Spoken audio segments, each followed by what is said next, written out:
semuanya. Perkenalkan, nama saya Hilarius Goo dengan NIM 2006110231 dari Fakultas Ekonomi dan Bisnis Prodi Manajemen Universitas Samratulangi Manado. Oke teman-teman semua, materi yang saya akan bawakan kali ini ialah memahami konsep full accounting information dan membedakan full accounting information, full cost, full costing, dan manfaatnya. Oke, kita masuk pada penjelasan yang pertama ialah konsep informasi akuntansi penuh. Yang pertama, definisi informasi akuntansi. Informasi akuntansi penuh selalu bersangkutan dengan objek informasi. Objek informasi dapat berupa produk, kegiatan, departemen, divisi atau perusahaan sebagai keseluruhan. Informasi akuntansi penuh adalah seluruh aktiva, seluruh pendapatan yang diperoleh, dan seluruh sumber yang dikorbankan suatu objek informasi. Kesimpulannya ialah, yang pertama, unsur yang membentuk informasi akuntansi penuh adalah total aktiva, total pendapatan, dan total biaya. Yang kedua, informasi aktiva penuh berupa aktiva disebut aktiva penuh full asset. Yang ketiga, informasi aktiva penuh berupa pendapatan disebut pendapatan penuh full revenues. Dan yang keempat, informasi aktiva penuh berupa seluruh sumber yang dikorbankan disebut biaya penuh full cost. Dan yang kelima, yang terakhir, informasi akuntansi selalu berhubungan dengan objek informasi. Selanjutnya ialah perbedaan full accounting information, full cost, dan full costing. Untuk memperoleh pengertian yang benar mengenal informasi akuntansi penuh, berikut ini diuraikan perbedaan pengertian full accounting information, full cost, dan full costing. Seringkali orang mengira pengertian full costing information sama dengan full cost, sama dengan full costing. Ketiga istilah tersebut berbeda satu sama lain. Teman-teman semua bisa lihat di layar. Yang pertama ialah full accounting information, terdiri dari unsur full asset, full reference, atau full cost, merupakan suatu unsur full accounting information. Yang kedua, full cost, merupakan total biaya yang bersangkutan dengan objek informasi jika objek informasi berupa produk. Full cost merupakan total biaya yang bersangkutan dengan produk tersebut. Selanjutnya yang ketiga ialah full costing, merupakan suatu metode penentuan kas produk yang membebankan seluruh biaya produksi sebagai cost produk, biaya produksi yang berlaku variabel maupun tetap. Jika perusahaan menggunakan pendekatan full costing dalam penentuan cost produksinya, full costing merupakan biaya produksi, biaya bahan baku, plus biaya tenaga kerja langsung, plus biaya overhead pabrik variabel, plus biaya overhead pabrik tetap. Oke, selanjutnya teman-teman kita masuk pada full cost. Teman-teman bertanya, apa sih itu full cost? Full cost ialah biaya penuh, adalah agregasi dari semua biaya yang berkaitan dengan produk atau objek biaya lainnya. Biaya ini mencakup biaya langsung dan biaya produksi tidak langsung, tetapi tidak termasuk biaya penjualan umum dan didominasi biaya yang dibebankan kepersediaan ketidaklaporan dalam neraca perusahaan adalah biaya penuhnya. Selanjutnya ialah bagaimana cara kita menggunakan biaya penuh atau full cost. Biaya penuh suatu produk digunakan sebagai ambang batas minimum untuk menetapkan harga jangka panjang suatu produk. Tujuannya adalah untuk menetapkan titik harga yang akan memastikan bahwa biaya perusahaan akan sepenuhnya diimbangi oleh pendapatan yang dihasilkan. Jika tidak, titik harga cenderung terlalu rendah, menghasilkan keuntungan yang terlalu rendah. Selanjutnya ialah full costing. Metode perhitungan harga pokok penuh dalam kurung full costing atau yang sering disebut juga sebagai observation costing atau conventional costing adalah metode penentuan harga pokok produksi yang membebankan seluruh biaya produksi kepada produk, baik yang berperilaku tetap maupun periodik. Dalam metode full costing, harga pokok produksi terdiri dari biaya bahan baku, biaya tenaga kerja langsung, biaya overhead pabrik tetap, dan biaya overhead pabrik variabel. Karakteristik yang khas dari metode full costing antara lain dapat dirincikan sebagai berikut. Yang pertama ialah perhitungan biaya produksi dilakukan dengan memasukkan biaya tetap dan biaya variabel. Yang kedua, menganut konsep biaya produk untuk perhitungan biaya produksi variabel dan menganut konsep biaya periodik untuk perhitungan biaya produksi non-variabel. Yang ketiga ialah laporan biaya ditunjukkan untuk memenuhi kepentingan pihak eksternal.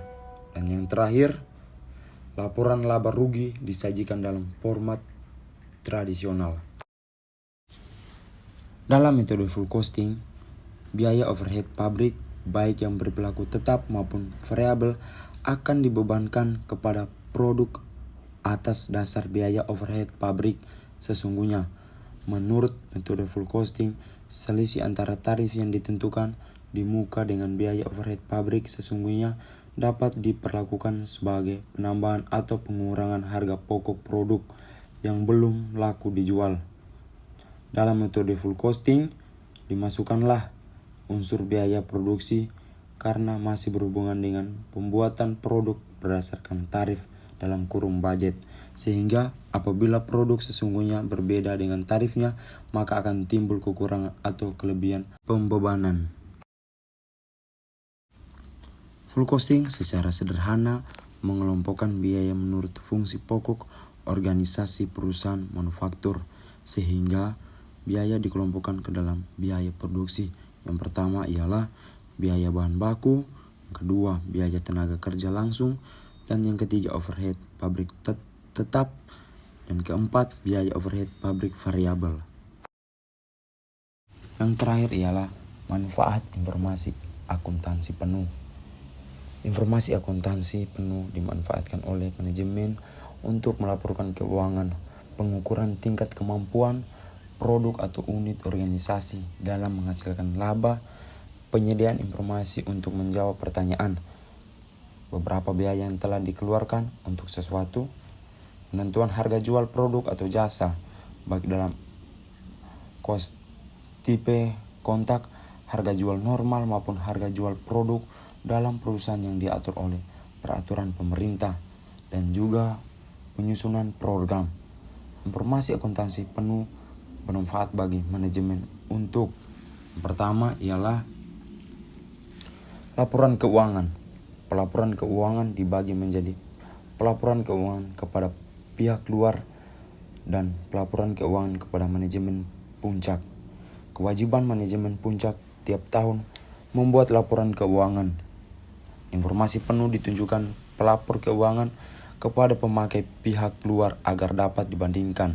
Informasi akuntansi penuh disusun dan disajikan sesuai dengan prinsip akuntansi.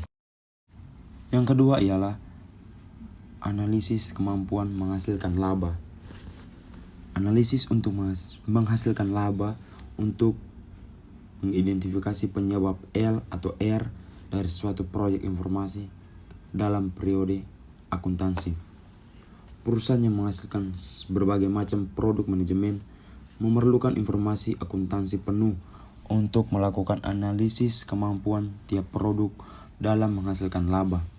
Analisis kemampuan menghasilkan laba diterapkan pada produk atau keluarga produk diperlukan informasi akuntansi penuh berupa pendapatan penuh yang dihasilkan oleh produk dalam periode tertentu, biaya yang penuh dikorbankan untuk memproduksi dan memasarkan produk selama periode sama dengan aktiva penuh untuk memproduksi produk tersebut. Yang ketiga ialah penentuan harga jual dalam cost tipe kontrak. Cost tipe kontrak adalah kontrak pembuatan produk atau jasa yang pihak pembeli setuju untuk membeli produk atau jasa pada harga yang dihasilkan pada total biaya yang sesungguhnya dikeluarkan oleh produsen ditambah dengan laba yang dihitung sebesar resistance tertentu dari total biaya sesungguhnya tersebut. Dan yang keempat ialah beberapa biaya yang telah dikeluarkan. Biaya yang penuh yang telah dikeluarkan untuk sesuatu dibutuhkan oleh manajemen. Untuk ialah investor costing, evaluasi konsumsi sumber daya yang dikorbankan untuk sesuatu, manajemen melonjak struktur biaya perusahaan pesaing, pengembalian keputusan pembeli atau membuat sendiri, penentuan harga jual produk atau jasa, memberikan kemudahan dalam menghilangkan pemborosan, memperbaiki tingkat kemampuan produk atau jasa dalam menghasilkan laba. Selanjutnya yang kelima ialah penentuan harga jual normal. Biaya tidak menentukan harga jual produk atau jasa. Harga jual suatu produk terbentuk di pasar sebagai interaksi antara jumlah permintaan dan penawaran. Namun, manajemen puncak memerlukan informasinya. Biaya penuh untuk mempertimbangkan konsekuensi laba dari setiap alternatif harga jual yang terbentuk di pasar. Oleh karena itu, dalam keadaan normal, manajemen puncak harus memperoleh jaminan bahwa harga jual produk atau jasa yang dijual dapat menutup biaya penuh untuk menghasilkan produk jasa tersebut dan mendapatkan hasil laba yang wajar. Keenam ialah penentuan harga jual yang sesuai peraturan pemerintah. Produk dan jasa yang dihasilkan untuk memenuhi kebutuhan pokok masyarakat luas seperti listrik, air, telepon, dan telegram, dan pos diatur dengan peraturan pemerintah. Harga jual produk dan jasa tersebut ditentukan berdasarkan biaya penuh, masa yang akan datang ditambah dengan laba yang diharapkan. Informasi akuntansi penuh yang bermanfaat untuk penentuan harga jual produk atau jasa yang diatur dengan peraturan pemerintah yang terdiri dari biaya penuh, masa yang akan datang yang akan dikeluarkan untuk menghasilkan produk atau jasa, dan aktiva penuh yang akan digunakan untuk menghasilkan produk atau jasa tersebut. Dan yang terakhir ialah penyusunan program.